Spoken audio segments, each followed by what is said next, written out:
even though our IVF journey started probably over a month ago, today is a really important day because it'll be protocol all the time.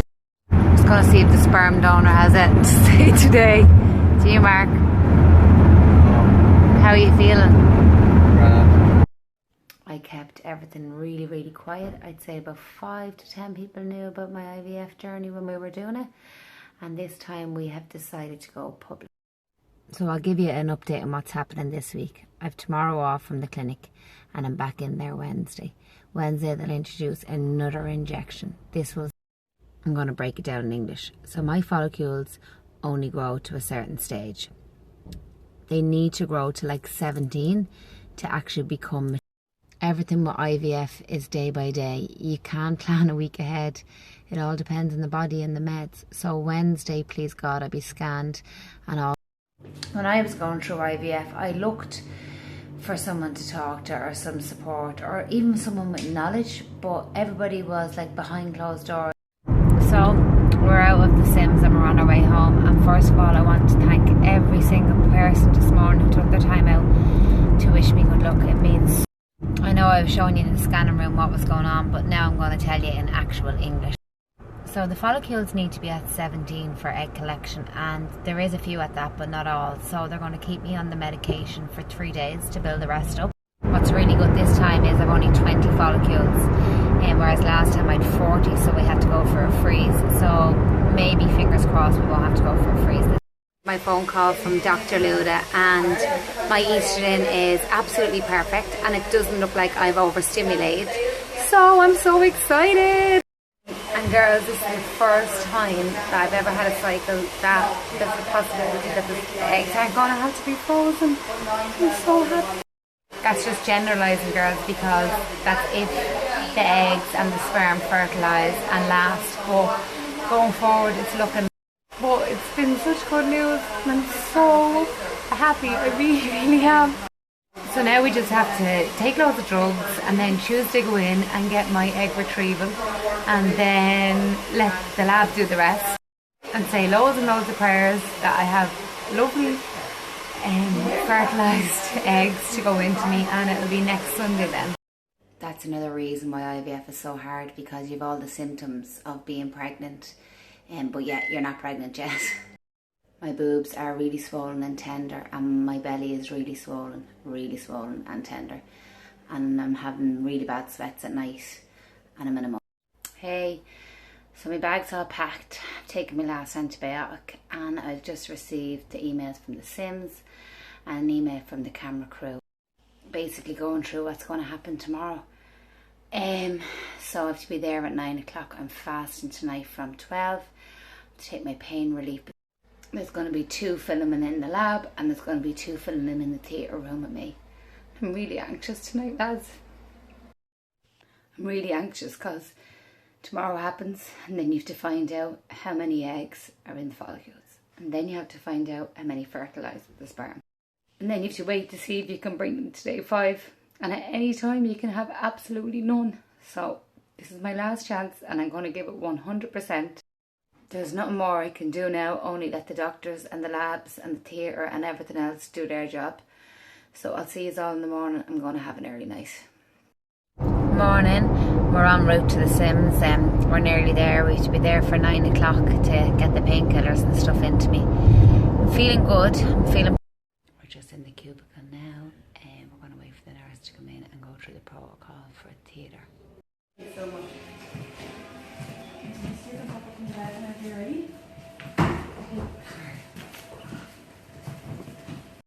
I've one either side.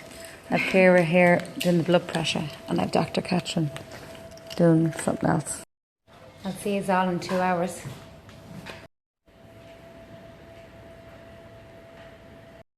Hey girls, just awake here now. They got 14 eggs.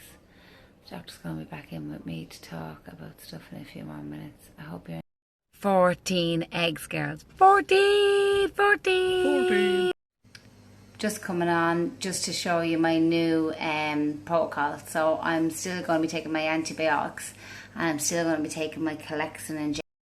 I have 2 new things that I'm introducing, and one is a vaginal gel And this you insert up inside you, and I'll be on this twice a day. And the next thing then is an estrogen tablet. I'll be taking 2 of them a day also as well.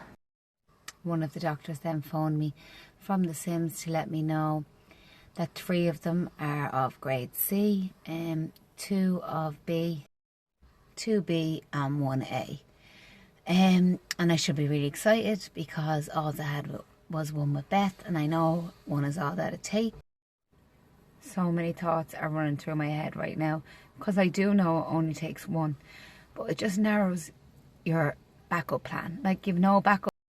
I don't know if it's worse before you have a child or after a child in IVF, because beforehand you want it so bad, and when you already have a child you want another one because you know the love that you feel towards them and you want to feel that again with another child. I'm feeling really positive, but I'm also feeling a little bit emotional. Obviously the last time I found the transfer so emotional, I was absolutely... I have faith in my acupuncturist, I have faith in the Sims clinic, and I have faith in my body. Let's go embryo. I am going to be awake for the whole procedure this morning, and the film crew will be there, and I am going to snap it as much as I can. So we're just getting ready for egg transfer. I'll be going down now in the next few minutes. We're mic'd up and ready to go. I'm going to smash this. Thank you. So I'm just watching on the screen there, so that you can see the... Yeah. Yeah. Transfer is over and implanted, and we have 1 embryo frozen. Mark was like, do you want to get a test? And I said, no, I actually just know. It was like an instinct. On Tuesday I woke up and I felt... Hi, I'm coming on to give you an update on our IVF journey. So today was testing day and we received a negative result. And many of you have followed me since day 1 of filming, which would be 2 months. And some of you are just new followers, but you have watched me do scans, bloods, tests, phone calls. You've watched me do injections and take tablets. You've watched me do acupuncture. You've watched Mark inject me. You've basically seen it all. You've seen how a woman that goes through IVF, what her day-to-day is. You've watched my eggs being retrieved, and you've waited like us to hear how many fertilised. Then you've waited to see how the blast did and how many lasted till day 5, in which 2 did. We went ahead with a grade A transfer, and the transfer went amazingly like textbook. I minded myself like a textbook. First 3 days I was practically in the bed. I'll tell you when I knew I wasn't pregnant, because I believed that I was pregnant. I believed that they fertilised my egg and Mark's sperm and it became an embryo, and I believe then they implanted it into my womb, and I believe that was our baby. Sorry now. So that was Sunday night, and I felt really weak for 3 days after, and I could feel my uterus expanding, and I could feel everything that was going on. When you are doing IVF, you become very in tune with your body very quickly. So on Monday we went to Blessington, and I was exhausted, like exhausted. We went for a walk, and I said to Mark, I actually have to go home, I'm actually exhausted. And I sat in the back of the car with Beth, and I was just like snuggling into her. I was so tired, and Mark wanted to go for dinner, and I was like, no, I'm just tired. I'm just too tired. I was like arguing. And he's like, what's wrong with you? And I was like, I'm actually just too tired. And I came home and I slept for like 4 hours. Now, anyone that knows me well knows that I sleep early at night and I get up early, but I don't nap. I'd actually find it quite difficult to nap, but I always have something to do. So on Tuesday I woke up, I was in work, I made a really hectic day, but I just felt so normal. And Wednesday was the same, I felt really normal. Yesterday I was doing a 9 to 9, well, I finished a bit early, but yeah, I just knew. I didn't do a test on Monday, like I just knew, my instinct told me, like. Anyway, so going forward, I just want to say thank you all so much for being a part of our journey, because it helped us so much to get through everything, and it allowed me to help other women. It allowed me to share so many other people's story and realise how lucky we are in life, and that there's always someone in a worse position. But I just want to come on here to represent every single woman who's struggling or struggled to have a baby, who's miscarried, who's just wants a family and it's not happening for them. I'm here to share your pain, and I'm here to show people what you're actually going through. It's not nice, but I do believe that our journeys are mapped out and we're here for a ride. So we've two choices. We can sit at the back of the ride and be scared, or we can sit at the front and enjoy it. And I choose to sit at the front and enjoy it. So I'm going to enjoy my ride.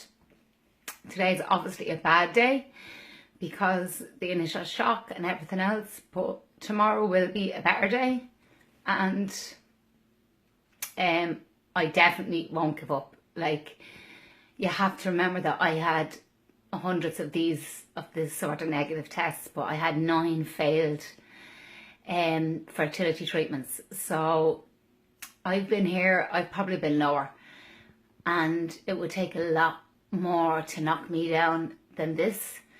If I had have stopped and I had to give up on my dream, I would never have Beth.